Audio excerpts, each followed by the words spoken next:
Bonjour Olivier. Bonjour. Alors je te reçois aujourd'hui pour un livre collectif dont le titre est le suivant, Djihad, sous-titré Un état des savoirs religieux, historiques et sociaux. Alors je l'ai lu il y a quoi, il y a 3-4 jours, quasiment d'une traite. C'est un livre collectif, très intéressant, très documenté, très instructif. Et on aura l'occasion d'en discuter, mais il s'éloigne un peu de tout ce qu'on entend, notamment dans les médias Oui, officiels. oui, oui, ça m'étonne pas, ouais. Voilà, il s'éloigne un peu de tout ce qu'on entend dans les médias officiels et dominants, pour Ouais. faire simple. Alors, une question un peu habituelle pour ce type de sujet. Euh, alors, je précise à chaque fois que le livre est publié chez les Influences Éditions.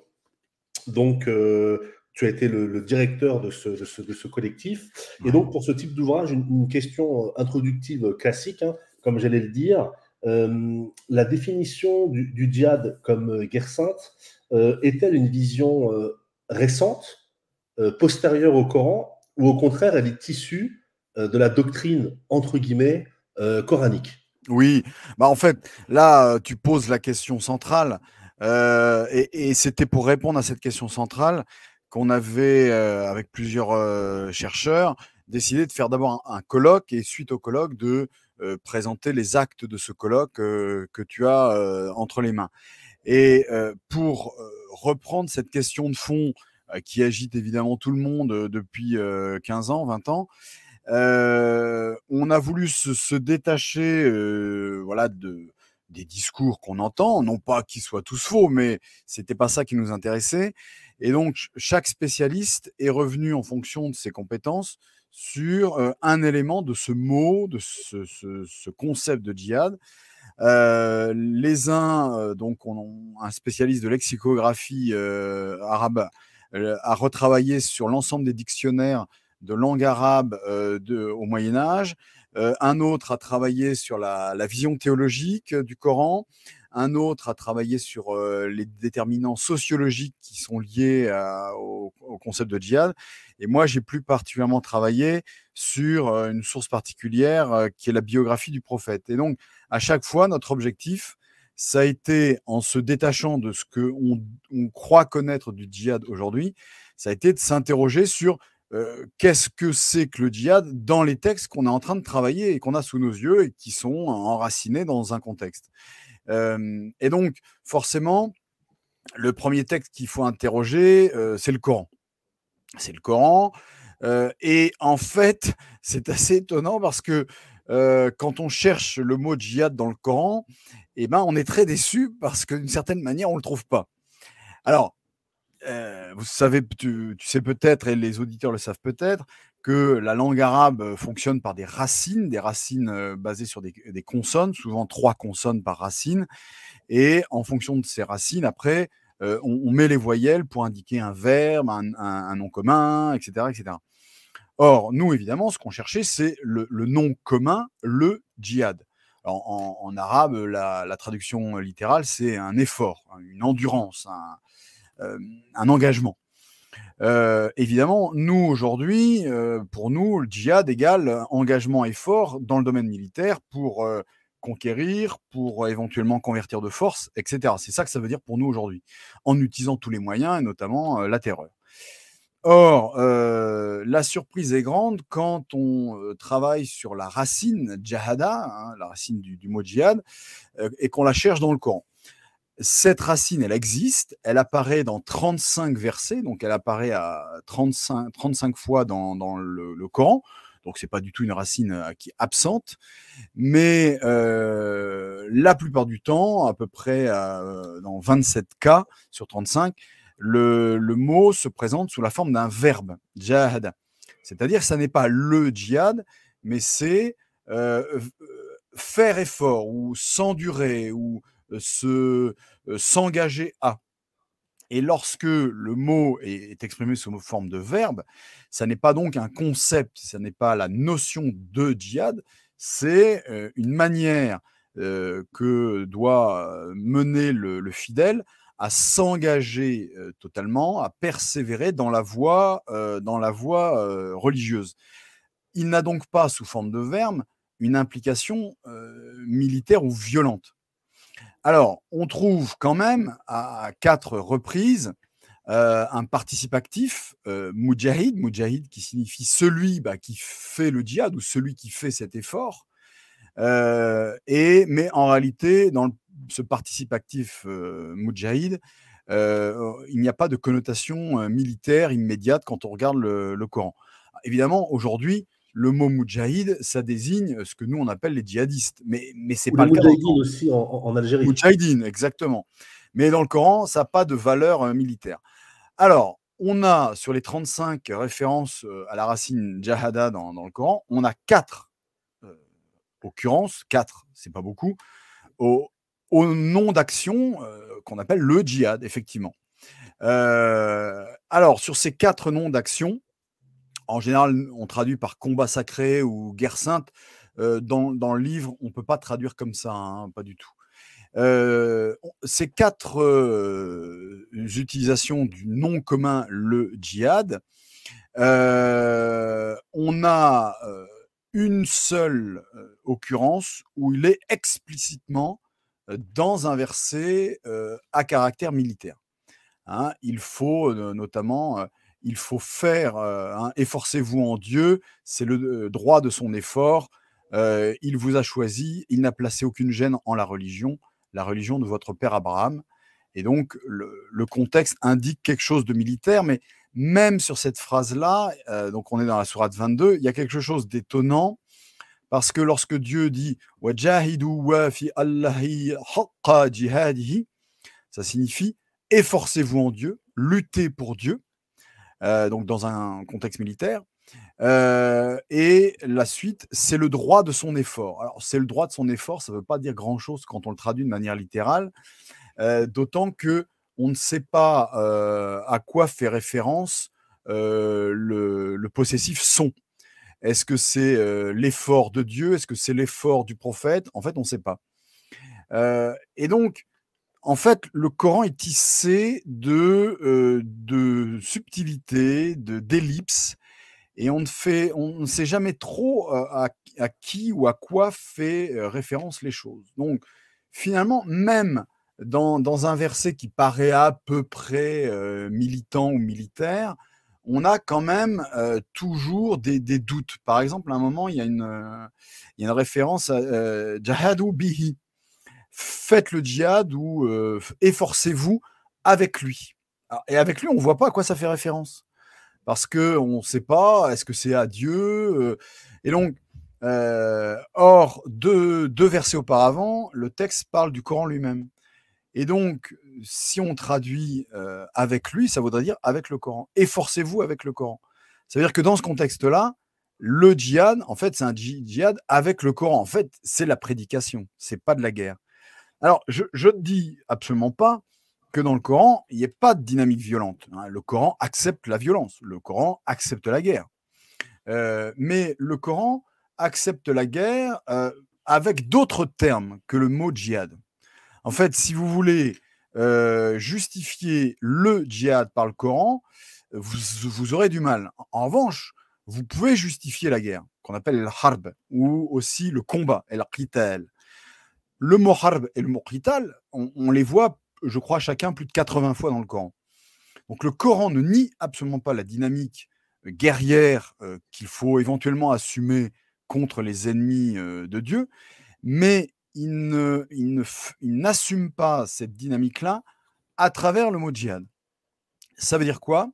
Ça veut dire que ce qui est devenu le djihad pour nous dans nos mentalités, l'est devenu globalement après la rédaction du Coran, bien après la rédaction du Coran.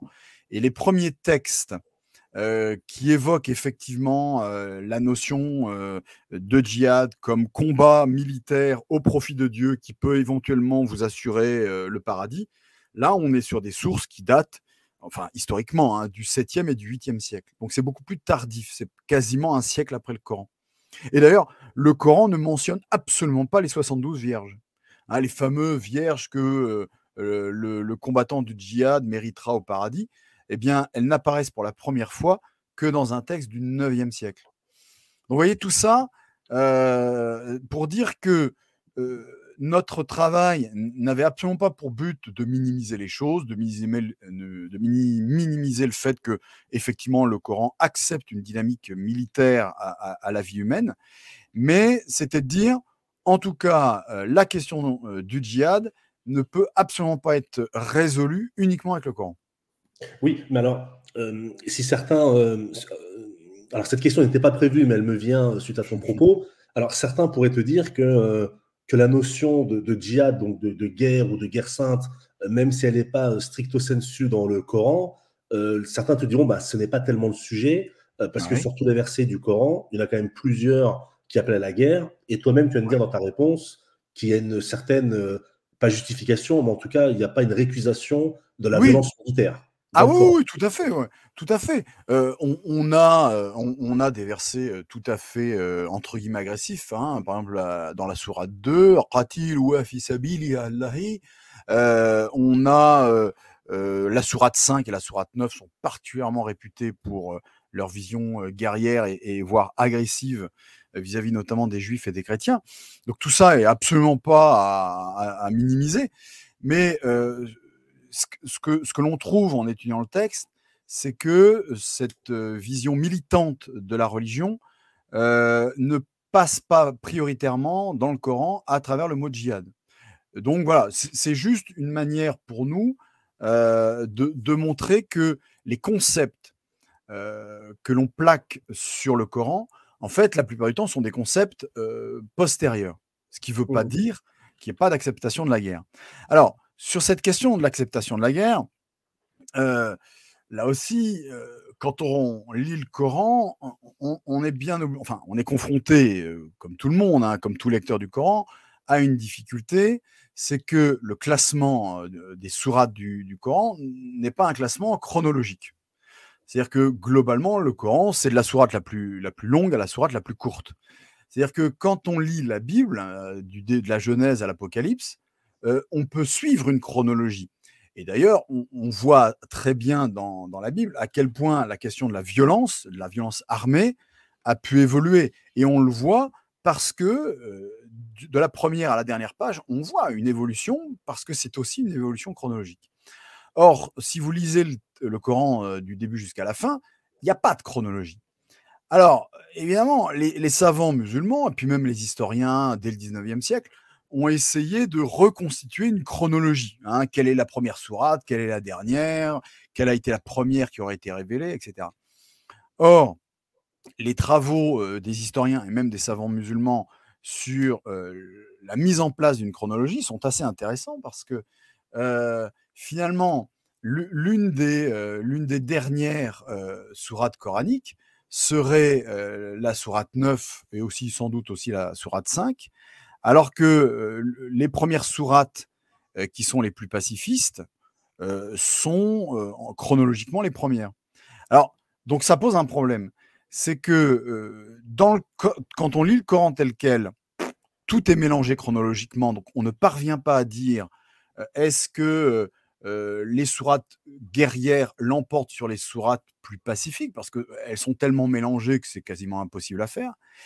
Alors que si on utilise des travaux historiques, eh bien, on en vient à déduire que les sourates les plus guerrières sont les dernières, alors que les sourates les plus pacifiques sont les premières.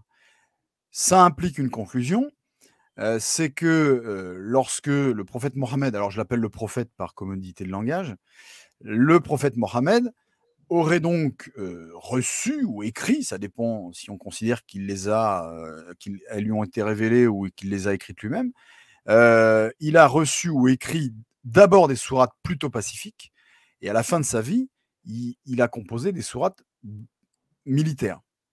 Ce qui prouve ou ce qui tend à dire que le personnage a évolué dans son rapport, notamment aux non-musulmans. Donc, vous voyez, je ne prétends pas dans cet ouvrage apporter des réponses définitives, mais j'essaye de montrer comment les choses se mettent en place, les contradictions du texte, et comment c'est un texte à partir duquel il est très très difficile de mettre en place une doctrine unifiée du djihad. Très bien. Alors, on reviendra sur ce point tout à l'heure. Alors, bon, nos auditeurs le savent, hein, il y a deux grandes familles, on va dire, hein, dans l'islam, chez les musulmans. Il y a les sunnites et les chiites. Et donc, dans ton livre, il y a un passage que j'ai trouvé très intéressant. Alors, je vais te poser la question, et ça te permettra de dérouler.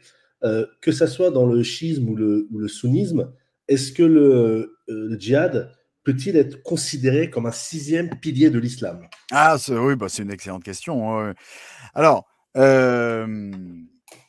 en réalité, les premiers textes qui proposent de faire du djihad un sixième pilier de l'islam apparaissent au début du XIIe siècle, c'est-à-dire dans le contexte des croisades.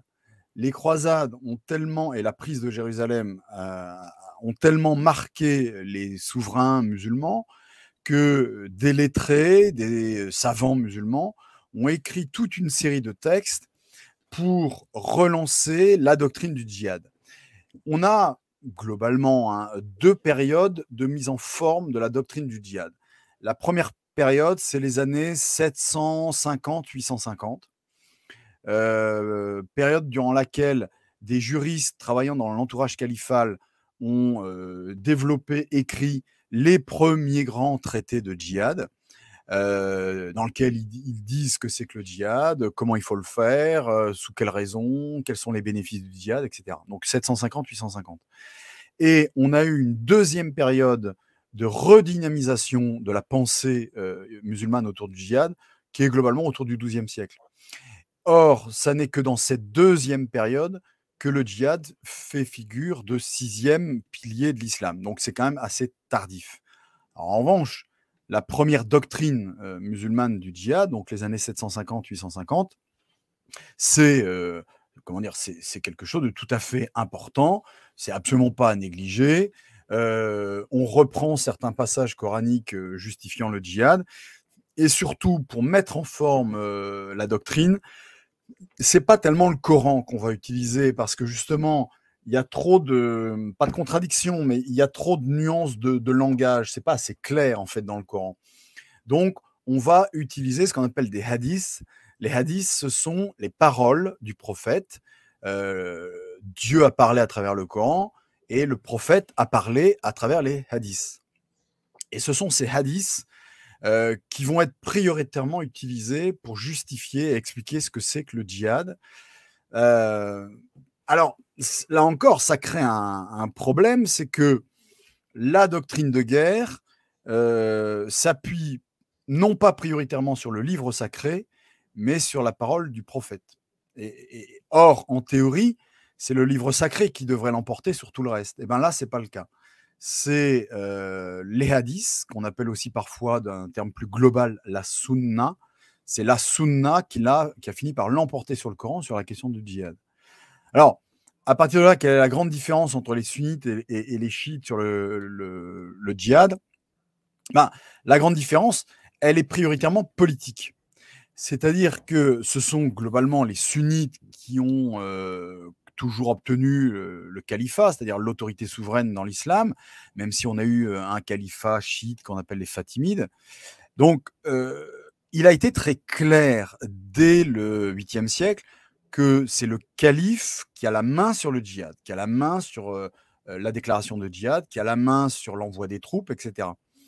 Or, les chiites, n'ayant quasiment jamais eu le califat, ils ont été confrontés face à un problème, c'est que comment nous pourrons déclarer le djihad alors que nous ne sommes pas califes? Et donc, les chiites ont été obligés de développer d'autres théories qui ne sont pas du tout les mêmes que dans le sunnisme, notamment des théories autour du djihad, disant que le djihad sera légal lorsque l'imam, avec un I majuscule, qui est une espèce de personnage messianique, lorsque l'imam reviendra à la fin des temps. Donc, il y a une partie des chiites qui pensent qu'il ne peut y avoir de djihad globalement qu'à la fin des temps. Donc, il y a une dynamique eschatologique très forte chez eux.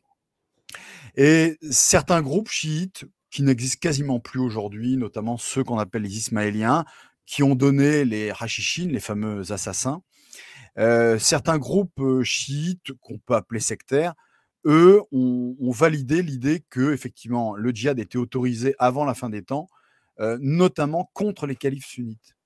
Et donc, on tombe face à une contradiction ou à quelque chose d'étonnant, c'est que dans certaines théories chiites, le djihad prioritaire, c'est contre d'autres musulmans. C'est pas contre d'abord les chrétiens ou les infidèles. Donc, c'est ça qui est très étonnant, hein. Quand on étudie les doctrines du djihad, on est bourré de contradictions en permanence.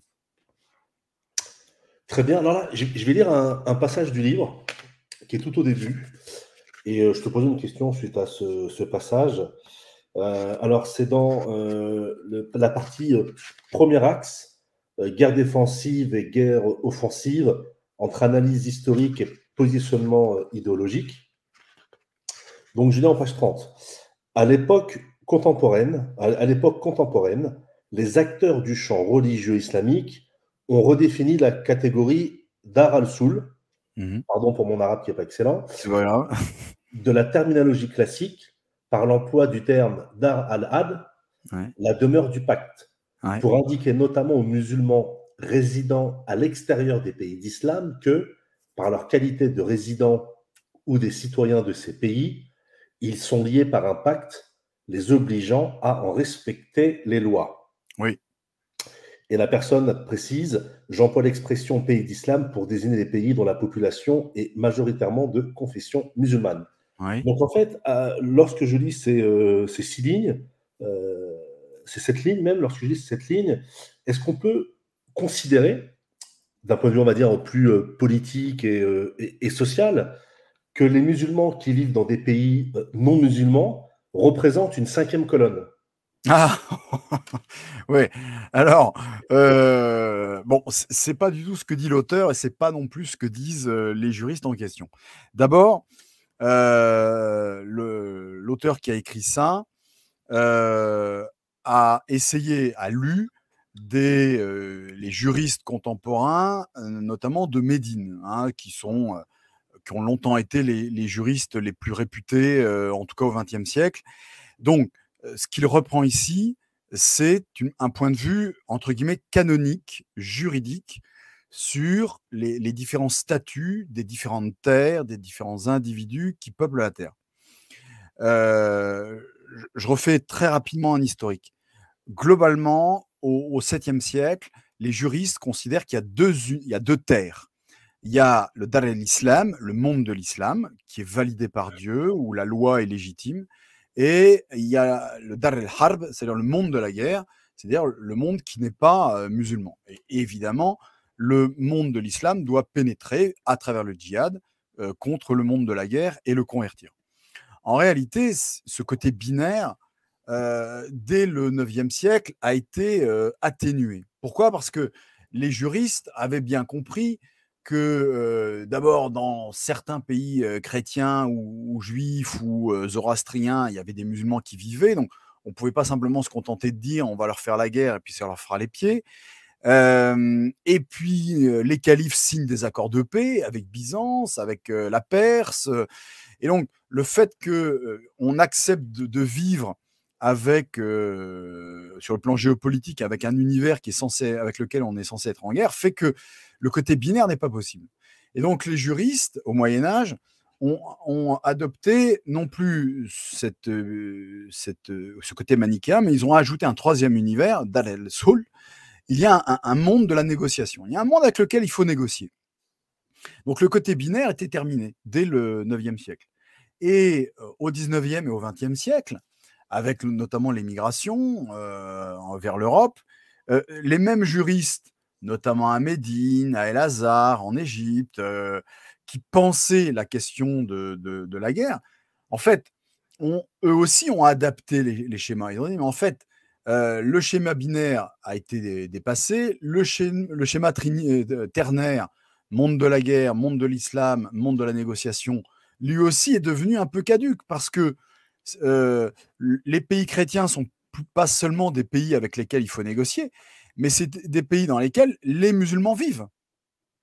Et donc, ces musulmans sont bien obligés de s'adapter à la situation dans laquelle ils sont. Et c'est pour ça que les juristes saoudiens, mais pas seulement, on crée cette quatrième catégorie, c'est le monde du pacte. C'est-à-dire, voilà, il y a des univers dans lesquels vous vivez avec des droits garantis et vous devez assumer vos droits et vos devoirs selon un pacte que l'islam vous oblige à signer. Alors, en réalité, ces juristes, c'est une réflexion de juristes saoudiens. Personne n'est obligé de suivre ce qu'ils disent. C'est-à-dire que si on suit à la lettre ce qu'ils disent, on pourrait croire que vivre, par exemple, dans la République française, ça n'est pas l'idéal, mais vous êtes obligé d'obéir. On pourrait croire que c'est ça que ça veut dire. Mais en réalité, les musulmans sont absolument pas obligés d'imaginer leur vie en Europe selon les critères juridiques.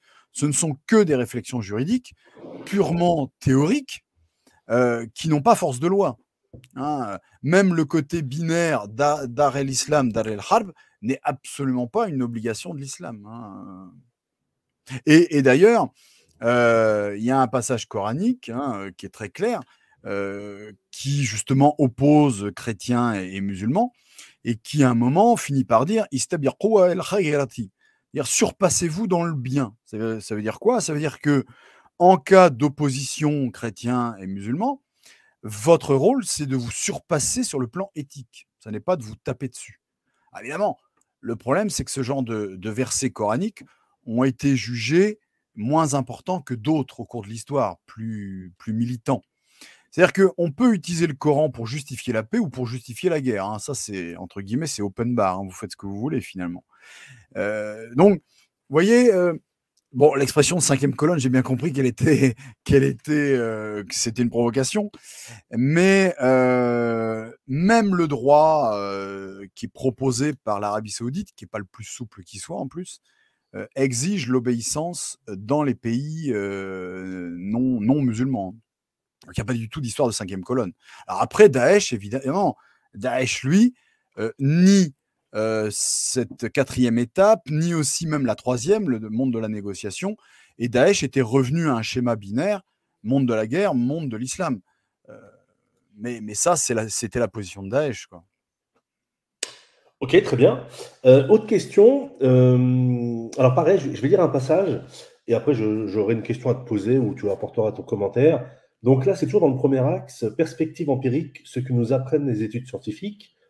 Je cite, des experts en psychologie criminelle de la CIA ont enquêté sur des centaines de détenus de Guantanamo et d'autres sites d'incarcération.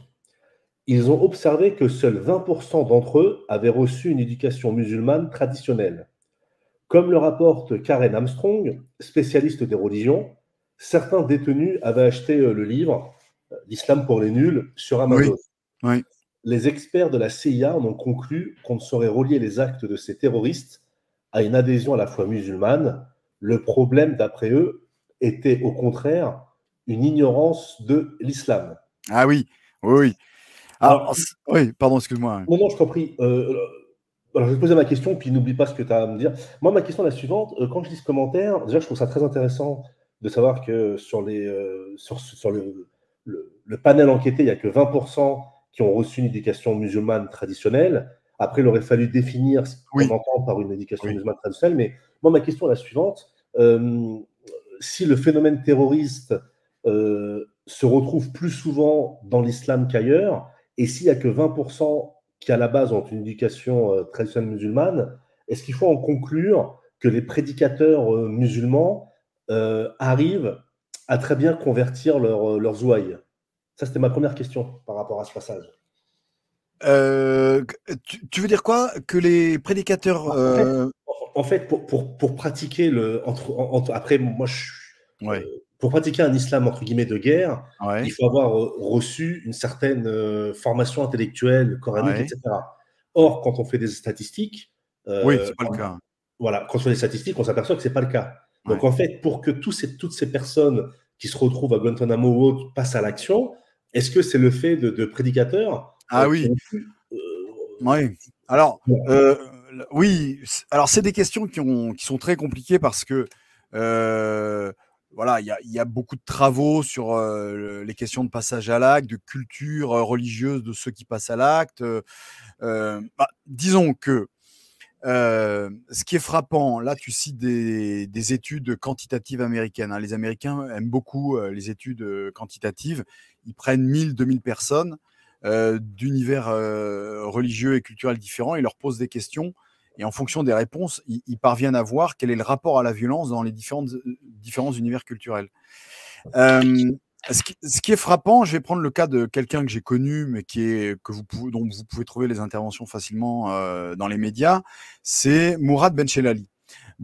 Mourad Benchelali s'est retrouvé à l'été 2001 dans les camps, afghans d'Oussama Ben Laden. Alors évidemment, en arrivant à l'été de 2001 en Afghanistan, c'était pas la meilleure période pour faire le djihad, puisque les États-Unis allaient déplacer un tapis de bombe quelques semaines plus tard.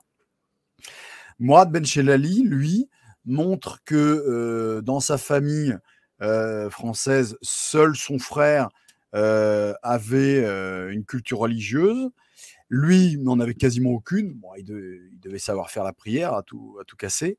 Et quand il va en Afghanistan, c'est à l'initiative de son frère qui lui dit bah, tiens, tu devrais aller vivre une aventure incroyable. Je te conseille d'aller en Afghanistan. Il se retrouve en Afghanistan dans les camps de Ben Laden. Il se retrouve à s'entraîner à faire la guerre. Et évidemment, il cherche à partir. Et il se fait évidemment arrêter par les Américains et il passe 2 ans à Guantanamo. Et il me racontait que c'est à Guantanamo qu'il a appris à faire la prière et qu'il a appris à faire la religion, en fait. Donc, c'est presque drôle si c'était pas tragique. C'est un cas parmi des tant d'autres, mais il est intéressant parce que c'est un cas dont vous pouvez lire les livres et les interventions partout. C'est quelqu'un qui va en Afghan finalement sans but religieux particulier. Il se retrouve embringué dans l'affaire d'Al-Qaïda et c'est à Guantanamo qu'il apprend l'islam, en fait. Alors, tout ça pour dire quoi? Tout ça pour dire que, globalement, sur les candidats français ou européens au djihad, la culture religieuse est extrêmement minimaliste. J'ai vu la même chose aussi chez les détenus d'AQMI de l'armée française. Des militaires français me disaient, évidemment, les détenus d'AQMI sont surveillés par des caméras en permanence, et un officier français me disait, ils ne prient jamais. Hein, les détenus, enfin ceux qu'il avait à contrôler, ne prient jamais dans leurs cellules. Alors, évidemment, tout ça, c'est un peu difficile, c'est un peu délicat à dire en France aujourd'hui, parce que il y a un climat qui est un petit peu raide. Il est clair qu'on en a tellement pris plein la figure avec des terroristes virgule musulmans, Israël encore aujourd'hui, que ce que je dis est un peu difficile à entendre. Mais quand vous étudiez les cas de très près, c'est pas la culture religieuse, une culture religieuse approfondie de l'islam qui fait basculer les gens dans le terrorisme ou l'action djihadiste. Ça, c'est clair, ça. Alors, ce qui confirme ce que je vous dis, c'est que à partir du moment où il y a une résolution qui monte en vous de vengeance, d'action de guerre ou de rejoindre un pays en guerre, vous allez chercher les informations qui vont vous confirmer. Hein, on a beaucoup parlé d'Internet, on a beaucoup parlé des prédicateurs, mais pour avoir un accès à ces prédicateurs qui font quand même attention, il faut avoir envie d'aller les voir. Pour voir les vidéos de Daesh, il faut avoir envie de les voir. C'est-à-dire qu'il y a quand même initialement un désir de la part de la personne d'obtenir des informations qui vont aller dans un sens qu'elle a probablement déjà accepté. Hein, oui, c'est le fameux biais de confirmation.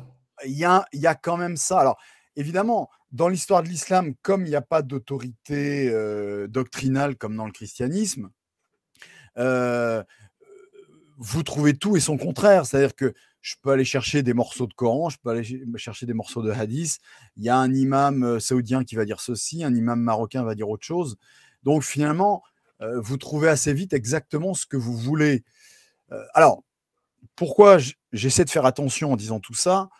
Parce que il est évident que on ne peut nier, en revanche, que le modèle du prophète Mohammed comporte des éléments de guerre qui sont frappants. Hein.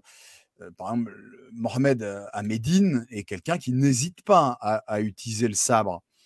Alors, c'est d'autant plus curieux que le Coran, on peut y trouver, comme je vous le disais, à peu près tout ce qu'on veut, hein, de même que dans la Bible, on peut trouver tout ce qu'on veut sur la question de la violence.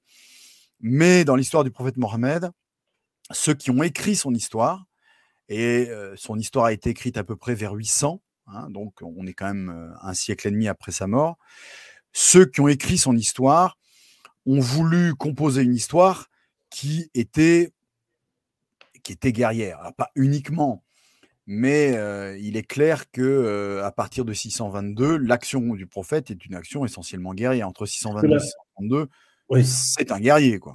Mais tu vois, Olivier, je te coupe parce que quand l'auteur dit le problème d'après eux était au contraire une ignorance de l'islam, moi d'un Oui, côté, alors, j'ai envie de me dire.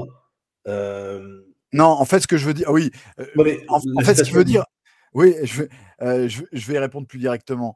En Enfin, fait, oui, c'est un élément important.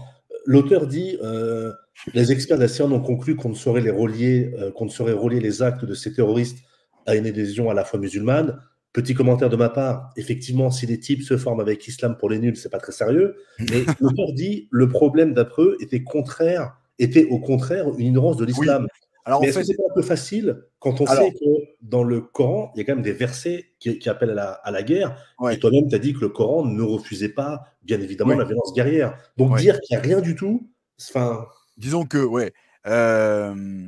En fait, ce que l'auteur a voulu dire, c'est que, et moi, c'est ce que j'avais remarqué, c'est pas d'abord un défaut de culture islamique qui pousse au djihadisme, c'est un défaut, c'est un manque d'une culture approfondie, un manque de culture qui passe par la famille, qui passe par les traditions familiales, par les traditions nationales. C'est-à-dire que, vous voyez, par exemple, au Maroc, l'islam qu'on apprend dans les familles, qu'on apprend à l'école, qu'on apprend partout, à chaque heure du jour et de la nuit au Maroc, ne pousse quasiment à aucun moment à une action guerrière, entre guillemets, au nom de l'islam. En Égypte, moi j'avais remarqué qu'il y avait un ou deux cours à El-Azhar qui de temps en temps étaient un peu limite, mais je dis bien un ou deux cours. Je pense qu'à Médine, c'est plus qu'un ou deux cours. Donc, selon les lieux, selon les pays, il est clair que vous, vous êtes face à des pays qui ont une telle expérience, qui ont une telle histoire, que l'islam qu'ils enseignent est un islam très culturel, très historique, qui est un islam souvent d'ailleurs baigné d'influence soufie.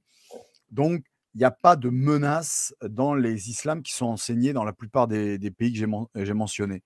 Le problème pour la France, par exemple, c'est qu'aucun islam n'est enseigné en France. Alors, je ne parle évidemment pas de l'école, ce n'est pas à l'école d'enseigner l'islam, mais quand vous êtes en école coranique, hein, quand les gamins, le mercredi après-midi ou le samedi, vont en école coranique, bon, ils y vont pendant 1 heure et demie, 2 heures, et ils y vont uniquement pour apprendre des sourates du Coran.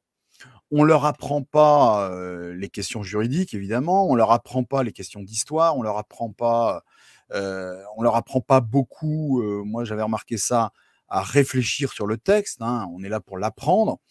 Et donc, ce qui manque, je crois, en France, dans les instituts musulmans, mais pas seulement, c'est un apprentissage qui passe au-delà simplement de l'apprentissage par cœur du texte. Et encore, je parle de gens qui sont allés en école coranique, ce qui est quand même assez rare. Hein. Et donc, il faudrait associer à ça des cours sur la langue elle-même, des cours sur l'histoire, des cours sur la culture, des cours sur la musique, etc., etc. Donc, c'est pour ça que la personne dans le texte dit il y a un défaut d'islam, il y a un manque d'islam. En fait, il y a un manque de culture autour de l'islam dans une grande partie de la communauté musulmane française. Ça, c'est sûr. Et c'est ce défaut qui fait qu'à un moment, les gens sont capables d'aller chercher à droite à gauche sans hiérarchiser. quand vous êtes éduqué au Maroc, quand vous êtes éduqué en Égypte, même en Algérie et surtout en Tunisie, en fait, tout l'univers dans lequel vous baignez vous apprend à hiérarchiser les versets, hiérarchiser les hadiths, hiérarchiser les textes, etc., sans même le savoir. Or, cette culture-là, comme ce n'est pas un bain dans lequel vous baignez en France, eh bien, vous n'apprenez pas à hiérarchiser et à contextualiser. Et c'est aussi pour ça qu'il y a eu beaucoup de Français, de Belges qui sont partis chez Daesh. C'est qu'en fait, ils n'avaient rien reçu de ce bain culturel qui permet de hiérarchiser les choses. Oui, mais chez certains terroristes musulmans, il y en a certains qui ont vécu dans des pays où il y avait toute cette infrastructure au sens marxiste du terme, Exactement. infrastructure musulmane. Exactement. Oui. Exactement. Et pour justifier forcément la réponse. Oui. Et pour justifier leurs exactions, ils sont allés effectivement piocher dans les textes médiévaux, dans les textes du 9e siècle. Oui. C'est-à-dire que. Le défaut d'infrastructure n'est pas une réponse au passage à l'acte du terrorisme, parce qu'il y a des gens qui ont été dans cet univers et qui sont quand même passés à l'acte. Tout à fait. Mais les pays dans lesquels ils sont passés à l'acte étaient des pays dont toutes les structures politiques, économiques et sociales avaient été éradiquées par le contexte géopolitique. C'est-à-dire que vous ne passez pas à l'acte dans un pays qui est en bonne santé où papa-maman travaillent. C'est rarissime, enfin, ça peut arriver. Vous voyez, tu prends le cas de la Syrie et de l'Irak, le Yémen aussi, sont des pays qui, depuis 15 ans, toutes leurs structures se sont effondrées les unes après les autres. Et donc, forcément, il n'y a pas de djihad quand il n'y a pas de contexte favorable au djihad. Alors là, on est face à un contexte géopolitique qui a été extrêmement propice à la mise en place de mouvements djihadistes. Donc, il y a rarement de fumée sans feu. Mais je ne nie pas, et je le répète, qu'on puisse trouver parfaitement dans le Coran des versets à caractère violent et dans la vie du prophète, éventuellement un modèle de combattant. Et d'ailleurs, c'est ce modèle de combattant que les califes abbassides, puis après les grands émirs seldjoukides ont repris, ont utilisé. Très bien, donc on rappelle le livre Djihad, un état des savoirs religieux, historiques et sociaux. Donc là, ma prochaine question sera plus une question de sciences sociales, de sciences humaines. Selon des études présentes dans le livre, études très intéressantes, c'est mon petit commentaire, selon des études présentes dans le livre, le fondamentalisme n'a rien à voir avec la religion et le phénomène religieux. Oui. Il s'agit surtout d'une question de psychologie, d'un phénomène social et d'un phénomène de groupe. Oui, exactement. Alors ça, c'est très intéressant. Alors ça, ce sont des études qui ne sont pas françaises, parce qu'en France, on ne fait pas ça, nous. Ou très peu. Ce sont des études quantitatives anglo-saxonnes, où, comme je le disais tout à l'heure, ils prennent 3000, 4000 personnes en Jordanie, en Chine, en France, en Colombie, et ils leur posent à peu près les mêmes questions autour de la question de la violence. Et en fait, ils font des tests sur des indicateurs. Par exemple, on va leur dire, je vous cite tel verset de la Bible, un verset de guerre. Pensez-vous qu'il faut suivre ce message de la Bible? Les gens vont dire non, le plus souvent. Après, on va leur dire, on va les mettre dans un groupe. C'est-à-dire que si votre mère était attaquée, est-ce que vous pensez qu'il faudrait appliquer ce que dit la Bible? À ce moment-là, les gens vont dire oui. En fait, vous voyez, vous prenez la Bible ou le Coran et vous faites réagir les gens en fonction de contextes différents. Alors, on aboutit à quoi? Là encore, je renvoie les gens aux démonstrations du livre, qui me paraissent assez convaincantes, parce que c'est fait sur des milliers de personnes. Ce qui est frappant, c'est que les gens sont prêts à valider les versets bibliques ou coraniques pacifiques. La pente naturelle des gens, c'est de préférer les versets pacifiques aux versets de guerre. Donc voilà, psychologie sociale. Et les gens changent leur adhésion au verset plutôt de guerre lorsque leur groupe est menacé. C'est-à-dire que l'usage religieux ou l'usage de la légitimation religieuse de la violence est activé chez les gens lorsque c'est leur collectif qui est menacé. Alors ça, c'est extrêmement intéressant. En fait, globalement, les gens deviennent violents en groupe. C'est ça que ça veut dire, quoi, tout simplement. Oui. Et ils utiliseront n'importe quoi pour justifier cette violence. Et finalement, tout ça, on le sent bien. On n'a pas besoin d'études pour le confirmer. Hein, on voit bien à quel point Internet peut être violent parce que dès qu'il y a du collectif, les forums sur Internet, il n'y a rien de plus violent qu'un forum. Le forum commence par pain au chocolat ou chocolatine. Les gens finissent par s'insulter au bout de 10 échanges. En fait, c'est ça que veut dire l'étude. Et que quel que soit le contexte religieux, quel que soit le contexte culturel, en fait, c'est prioritairement le groupe qui fait démarrer l'injonction religieuse à la violence. Alors, vous allez me dire, ouais, mais alors l'islam? Eh bien, forcément, dans toutes les sociétés où le groupe est très important, eh bien, cette activation du biais religieux vient plus facilement. Or, bah, évidemment, les pays musulmans étant très marqués par le collectif, eh ben, ils sont peut-être plus... Enfin, en tout cas, il peut y avoir des éléments de violence qui se développent plus facilement, peut-être à cause de ça. Mais on retrouve la même chose en Amérique centrale, par exemple. On a le même rapport à l'ultra-violence, notamment au Mexique, on le voit bien aujourd'hui. Donc, Ouais. alors, Et je ne dis pas que ça explique tout, mais ce sont des clés de lecture. Puis il y a aussi le phénomène très souvent communautaire aussi, la Oumma, Oui, l'individualisme est moins présent. Le groupe, ouais, c'est ça, le groupe. Et on voit bien à quel point en Europe, où le groupe existe très très peu finalement, la famille, ça se réduit à papa, maman, 1 ou 2 enfants, et encore quand ça tient. Le groupe est quand même très peu présent en Europe. On a cassé les codes collectifs. Qu'est-ce que la nation? Qu'est-ce que l'identité collective? Tout ça, c'est mort. C'est aussi pour ça qu'on a autant de mal avec la violence, probablement. La violence, nous choque beaucoup plus. On est plus, entre guillemets, plus fragile à la violence. Oui. Alors, autre citation du livre, page 66, c'est écrit: beaucoup de musulmans entretiennent une confusion entre Coran et tradition islamique. Ah oui. Les gens ont tendance à vouloir suivre les savants, entre guillemets, dans le texte, alors que le Coran préconise une relation directe avec l'être humain et Dieu. Les interprétations d'autrui peuvent être certes utiles pour notre propre interprétation individuelle, mais selon le Coran, elles ne nous exonèrent pas de notre responsabilité individuelle, etc. Ouais. Alors, moi, je trouve que ce passage, il pose problème dans le sens que qui donne l'autorité aux savants? Et Non. personne.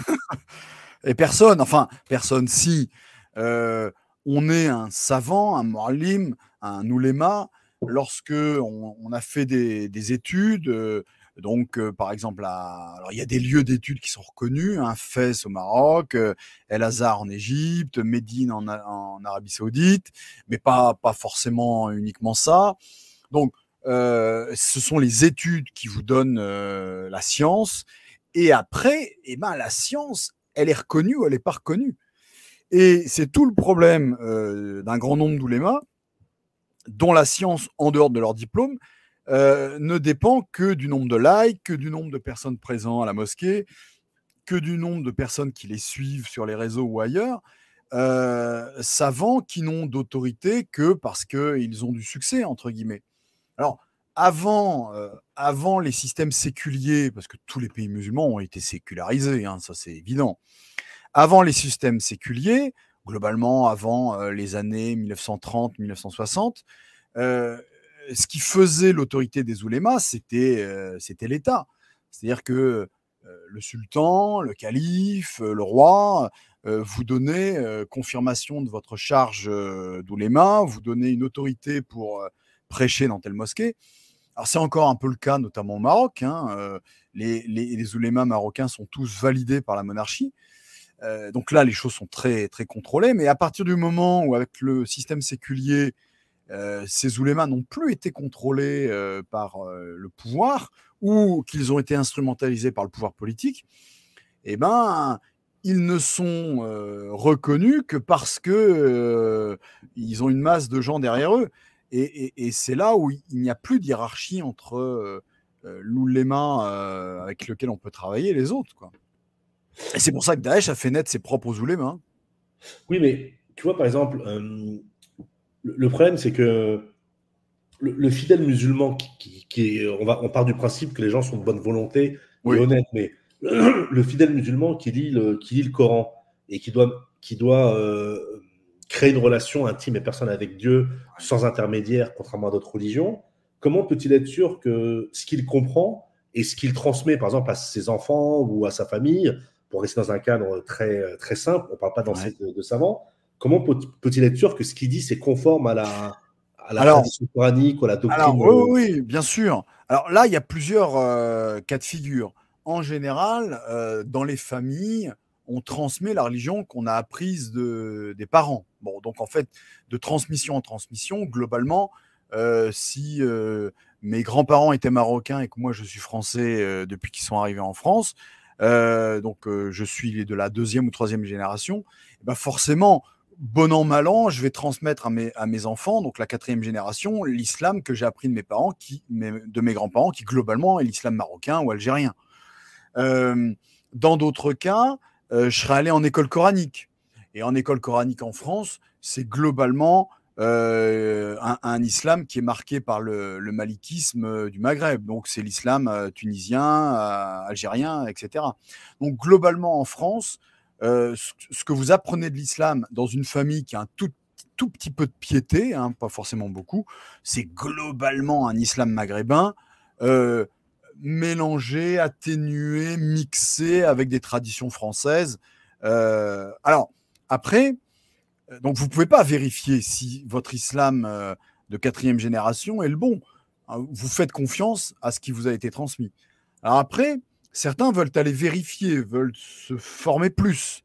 À ce moment-là, ils iront en école coranique, ou alors, et c'est ça le pire, ils iront sur Internet. En fait, le vrai danger, c'est plutôt le fait d'aller voir n'importe qui sur Internet. Hein, des imams qui sont au Qatar, des imams qui sont en Arabie Saoudite, qui ne connaissent absolument rien de la société française et qui, de toute évidence, vont vous conseiller une séparation, une ghettoisation de cette société française. Globalement, mais alors là encore, qui va valider l'autorité de cet islam que je vais apprendre de cet imam qatari? Absolument personne. Absolument personne. Oui. Alors, comme on est dans le flou, notamment depuis les phénomènes de sécularisation, eh bien, la République française, elle serait très tentée de mettre en place une hiérarchie. En fait, d'imposer une hiérarchie comme la hiérarchie catholique. Alors ça, le problème, c'est que les dernières fois que la République a voulu mettre en place une hiérarchie sur l'islam de France, c'était au moment de la colonisation. Donc autant dire que ce n'est pas un très bon souvenir pour les musulmans français que l'État se mêle de ce genre de choses. Et en plus, c'est ça le problème, c'est que si l'État se mêle de ça, il ne pourra pas s'empêcher que cet islam hiérarchique qu'ils mettent en place soit un islam, entre guillemets, un peu relativiste et qui serait contesté. Et donc, au moment même où cet islam de France serait créé avec, je sais pas moi, un grand moufti de la République, comme on en a entendu parler il y a 2-3 ans, eh bien, ce grand moufti serait décrédibilisé immédiatement. Et c'est normal, parce que ça serait évidemment un candidat de la République. Hein, un catholique n'a pas envie que son évêque soit nommé par la République. Oui, oui, mais en fait, ce que tu dis, ça me fait penser à une anecdote. Je ne sais pas si on en avait déjà parlé en privé, mais quand j'entends le discours de certains hommes politiques en France qui ont tendance à essentialiser l'islam, moi, j'ai passé une partie de ma vie dans le 95, dans la ville de Louvre avec un S. Ouais. Et ce qui était intéressant, c'était que lorsqu'il y avait le ramadan, le début du ramadan, à Goussainville, dont je salue mes amis d'enfance s'ils écoutent cette vidéo, à Goussainville, ce qui était très intéressant, c'est qu'il y avait plusieurs communautés musulmanes. Et en fait, rien que sur le début du Coran, sur le début du ramadan, ils n'étaient pas d'accord entre eux. C'est-à-dire Oui, oui, qu'il oui. y avait les musulmans marocains qui écoutaient leurs imams, il y avait les musulmans algériens qui écoutaient leurs imams, et les dates de début de Ramadan, elles étaient différentes.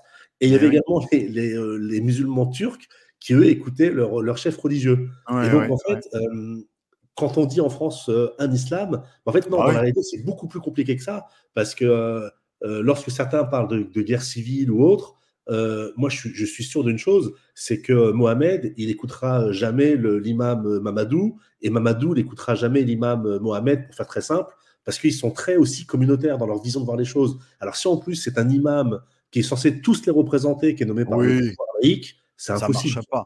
Non, ça marche pas, vous avez raison. Euh, alors, c'est un peu le défaut à l'heure actuelle des communautés, enfin de l'islam de France, c'est que quand vous êtes converti, par exemple, hein, moi dans ma famille, j'ai un converti du christianisme qui se convertit à l'islam. Et ben, pour les convertis, c'est compliqué parce que, entre guillemets, le blanc français qui s'appelle Fabien, il va où lui? Parce que sa seule communauté, c'est la communauté française. Il va prier chez les Algériens, il va prier chez les Comoriens. Et en fait, il n'y a pas beaucoup d'espace pour cet islam de musulmans français, depuis le Berry ou depuis le Poitou, quoi. Alors, il faudrait pouvoir fusionner ou créer une vraie communauté multiraciale, mais c'est pas du tout le cas en ce moment, hein. Alors, sans aller jusqu'à parler de racisme, mais on peut avoir des choses un petit peu pénibles, hein. Ce fameux parent musulman, lui, me disait, mais je ne vais plus dans les mosquées parce que tout le monde me regarde. Je suis le seul blanc de service et tout le monde me dévisage pendant toute la cérémonie. Moi, ça me saoule, quoi. Ah oui, mais après, ce phénomène, on le retrouve aussi dans le catholicisme, dans toutes les Oui, religions. oui, oui. Oui, oui, oui, oui. C'est vrai, ouais, ouais. Ah, Alors, on est tous très attachés à des schémas oui. euh, qui sont assez anciens, quoi. Alors, il y a un autre aspect, moi, de par ma formation en sciences sociales et humaines et en sciences politiques, bon, bien évidemment, la théologie m'intéresse beaucoup, comme la philosophie, mais les phénomènes sociaux, euh, pour reprendre le sous-titre du livre, sur l'islam m'intéressent beaucoup. Et il y a quelque chose qui m'a dérangé un peu dans le livre, en filigrane, et qu'on retrouve un peu dans le discours de certains musulmans qui passent dans les grands médias, c'est qu'à écouter certains spécialistes de l'islam, en fait, les musulmans ne connaîtraient pas le Coran, ou le connaîtraient très mal. C'est quelque chose qui revient souvent. Et moi, je suis toujours un petit peu étonné de ce propos, de se dire, mais en fait, ceux qui connaissent mieux le Coran, finalement, sont des gens qui peuvent être extérieurs à la sphère islamique. Alors, pas toujours, parce qu'il y a aussi des musulmans qui vont vous dire, les musulmans de Daesh, c'est pas des vrais musulmans. Mmh. Mais il y Ouais. a quelque chose qui revient souvent, c'est le Oui, fait que oui. les musulmans ne connaissent pas Ouais. le Coran, ou mal. Est-ce que Oui, tu as un oui. avis là-dessus? Alors ça, c'est tout à fait vrai, et je vois ce que ça a d'agaçant. Alors, il ne faut pas dire, les musulmans le connaissent mal, sous-entendu, nous, de l'extérieur, on le connaîtrait mieux. En revanche, ce qui est assez juste, je pense, statistiquement, c'est que les musulmans le lisent très peu. Les musulmans lisent très peu le Coran. Ça, c'est une évidence. Alors, après qu'ils le comprennent bien ou mal, comment il faudrait bien le comprendre ou mal le comprendre, ça, c'est autre chose. Les clés d'interprétation, on peut discuter là-dessus. Mais sur le fait que ce soit un livre finalement très peu lu, soit par désintérêt, soit par excès de scrupules. J'avais rencontré ça plusieurs fois, une espèce d'excès de scrupules sur le Coran, comme si voilà, c'était tellement sacré qu'il fallait pas y toucher. Euh, alors après, quand on est passé par l'école coranique, dans les écoles coraniques françaises, on apprend rarement le Coran en intégralité, hein. On apprend une quinzaine de sourates, on apprend les bons hadiths, on apprend à faire la prière. En fait, on vous donne en école coranique, pour les jeunes, tout le bagage minimaliste dont vous aurez besoin pendant toute votre vie, un peu comme dans le catéchisme pour les chrétiens. Mais il est clair que on n'apprend pas tout le Coran, il est probable qu'on ne le lise pas entièrement. Et puis surtout, en fait, on ne fait pas d'analyse du texte. Alors ça, c'est très frappant, même dans les écoles coraniques françaises. C'est rare qu'on vous fasse de l'analyse de texte, hein. Par exemple, moi, j'ai été 2 ans en école coranique, J'ai appris le Coran. Alors, je dis pas que je le connais par cœur, hein, pas du tout. Mais de temps en temps, je demandais une traduction et le prof ne voulait pas qu'on traduise. Donc, vous voyez, on est loin de l'explication. Là, j'étais juste sur des questions de traduction. Est-ce que vous pourriez pas me traduire ce passage parce que je comprends pas? Et à chaque fois, la réponse était tu verras plus tard. Hein, sous-entendu, quand tu seras plus savant, tu pourras passer à l'explication. Et donc là, je parlais même pas d'apprendre, enfin de comprendre le soubassement exégétique du texte. C'est simplement comment, qu'est-ce que ça veut dire, quoi. Et donc, très peu de traduction du texte, très peu d'analyse littéraire du texte. Hein, comment je vais analyser ce texte, comment je vais évoquer son vocabulaire, comment je peux non pas contester, mais opposer de morceaux de versets, etc., etc. Tout ce travail que globalement l'exégèse chrétienne a fait. Alors l'exégèse musulmane l'a faite, elle aussi, mais ça reste en circuit très élitiste. Hein, moi, j'ai beaucoup travaillé sur le commentaire du Coran, le Tafsir al-Tabari, qui est un des très grands commentaires du Coran, qui date probablement du 9e siècle. Et ce tafsir, hein, cette exégèse coranique qui fait 20 volumes, donc c'est absolument colossal, c'est une exégèse complexe, difficile, linguistique, historique. Donc, souvent on dit oui, tu comprends, dans l'islam, on n'interprète pas le Coran. C'est pas tout à fait vrai, hein, même c'est pas vrai. Il y a des exégèses coraniques, mais alors, en revanche, elles sont vraiment pour une élite. C'est peut-être ça le défaut. Et l'autre défaut des écoles coraniques, c'est que ce que tu dois savoir du Coran et de la manière de le lire, on va te le donner une fois pour toutes. C'est-à-dire que on n'aide pas les gens à mâcher le texte, à le lire, le relire, l'interpréter avec ce qu'ils sont. En fait, à faire ce que les chrétiens appellent, les catholiques appellent la lectio divina. Il n'y a pas de lectio divina. Et c'est probablement le second défaut. Donc, premier défaut, une culture exégétique qui n'est pas transmise, qui existe mais qui n'est pas transmise.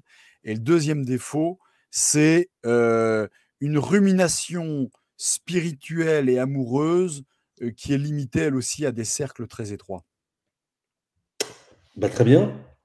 Autre question, donc tout à l'heure, quand on a parlé du phénomène terroriste, tu l'as beaucoup expliqué par un phénomène social, pays en difficulté, structure sociale décadente, etc.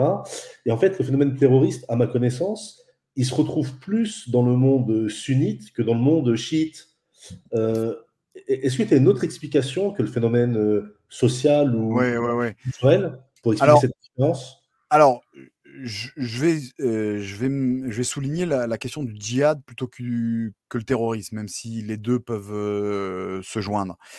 Il y a toujours eu des phénomènes de djihad dans le monde chiite. Ça n'a jamais été un problème majeur. On a eu des groupes chiites à caractère apocalyptique qui pratiquaient le terrorisme, qui pratiquaient l'ultraviolence, hein, notamment les Qarmayoun au Moyen-Âge, les Karmates, hein, ce qu'on appelle les Karmates. Les Hachishineux aussi étaient entre guillemets, des terroristes. Alors, ce qui a beaucoup joué dans le monde chiite pour entre guillemets, freiner ou encadrer ces pulsions de djihad, c'est ce que je disais tout à l'heure. Premier point, le fait que il n'y ait quasiment jamais eu de calife chiite, ou en tout cas de manière assez ponctuelle, c'est-à-dire que le fait de ne pas avoir le pouvoir a réduit la capacité des souverains à prendre le biais du schisme pour imposer le djihad. Ça, c'était un premier point. Et le deuxième point, c'est la révolution islamique d'Iran. En 79, lorsque l'ayatollah Khomeini met en place la révolution islamique d'Iran, en fait, la République prend à sa charge toutes les pulsions du djihad. Donc, quand tu dis il n'y a pas de terrorisme dans le monde chiite, en réalité, il y a un djihadisme chiite, mais qui est assumé par un État. Hein, c'est dans le monde sunnite, il y a Erdogan qui de temps en temps joue avec le mot de djihad, il y a Kadyrov chez les Tchétchènes qui joue avec le mot de djihad, mais de là à prendre en charge l'obligation du djihad et la structurer, l'encadrer par l'État, à ma connaissance, je vois guère que l'Iran et aujourd'hui, depuis 2 ans, les talibans en Afghanistan. Et donc, l'ayatollah Khomeini a mis en place ce qu'on peut appeler vraiment un djihad avec les pasdaran, qui sont entre guillemets des djihadistes d'État qu'on va lancer en Irak, qu'on va lancer en Syrie. Et au moment de la guerre Iran-Irak entre 80 et 88, on a utilisé massivement des moudjahides, c'est-à-dire les enfants bassidji. Les bassidji étaient des jeunes enfants, garçons, femmes, garçons et filles, entre globalement 15 à 20 ans, qu'on a envoyés à la mort au devant des troupes de Saddam Hussein, même parfois explosant sur des champs de mines, simplement pour la promesse que le soir même, il dînerait avec le prophète. Donc, ce sont des pratiques de terrorisme, ou en tout cas, ce sont des pratiques de djihadisme, mais encadrées par l'État. C'est ça qui est très original en Iran. Oui, mais par exemple, quand je pense, oui, mais d'accord, très bien. Mais par exemple, tout ce qui est 11 septembre, Ah les oui, ça, bombes dans les trains, etc. c'est le djihadisme sunnite, ouais, Voilà. djihadisme sunnite. Mais il faut jamais oublier que le djihadisme sunnite et le djihadisme chiite se parlent. Vous avez des penseurs chiites iraniens de la République islamique d'Iran qui ont fait Flores à côté. Les hommes d'Al-Qaïda ont travaillé avec des chiites en Afghanistan, avec notamment des combattants Hazara en Afghanistan. Donc, souvent, nous, on met cette frontière très, très, très étroite, enfin très forte, entre monde sunnite et monde chiite. En tout cas, sur la question du djihad, c'est des gens qui se parlent, hein, qui se lisent. Et à l'inverse, on a un djihadisme sunnite complètement fracturé. Daesh et Al-Qaïda, c'est vraiment des frères ennemis. Et on a aujourd'hui en Ukraine, de part et d'autre de la frontière, des gens qui font le djihad. On a des gens qui font le djihad côté russe et des gens qui font le djihad côté ukrainien. Hein. Donc, c'est un univers complexe. Alors, très bien. Autre question. Est-ce qu'on peut considérer que le djihadisme, d'un point de vue philosophique, politique, social, est un phénomène révolutionnaire au sens de vouloir Oui, renverser le oui, monde établi? Ou oui. alors, est-ce que le djihadisme est un phénomène révolutionnaire au sens scientifique, c'est-à-dire revenir à l'islam originel, des sources? Oui, oui, oui. Ah, alors, je dirais deux choses. Il y a toujours eu deux tendances, et moi, cette tendance, je la repère dès la fin du 8e siècle. Une tendance à un djihad étatisé, c'est-à-dire sous contrôle des califes, avec une efficacité opérationnelle, avec un système fiscal, avec un système d'armement, de ravitaillement. Donc, premier djihad, première manière de vivre le djihad, on le vit dans un cadre étatique, dans un cadre de souveraineté islamique. Et le djihad est la seule forme de guerre légale menée par le souverain et menée par l'islam. Premier point. Deuxième forme, une forme messianique, sotériologique du djihad qui s'adresse prioritairement à l'individu. Et cet individu, en faisant le djihad, il transforme sa vie et il transforme l'univers et l'humanité.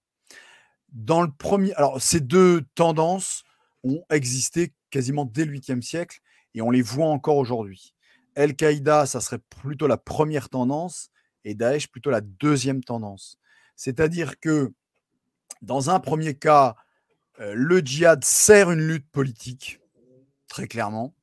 Et dans le deuxième cas, le djihad est un accélérateur du salut individuel et du salut de l'humanité qui passe par la fin des temps. Et c'est là où on voit des côtés révolutionnaires, mais différents. Dans un premier cas, il y a une révolution qui se fait, mais au service d'un appareil politique et religieux. Hein. Il est religieux et politique, mais c'est l'appareil politique qui s'en sert. Entre guillemets, ça serait du stalinisme. Et dans le deuxième cas, entre guillemets, ça serait du trotskisme avec la fin des temps.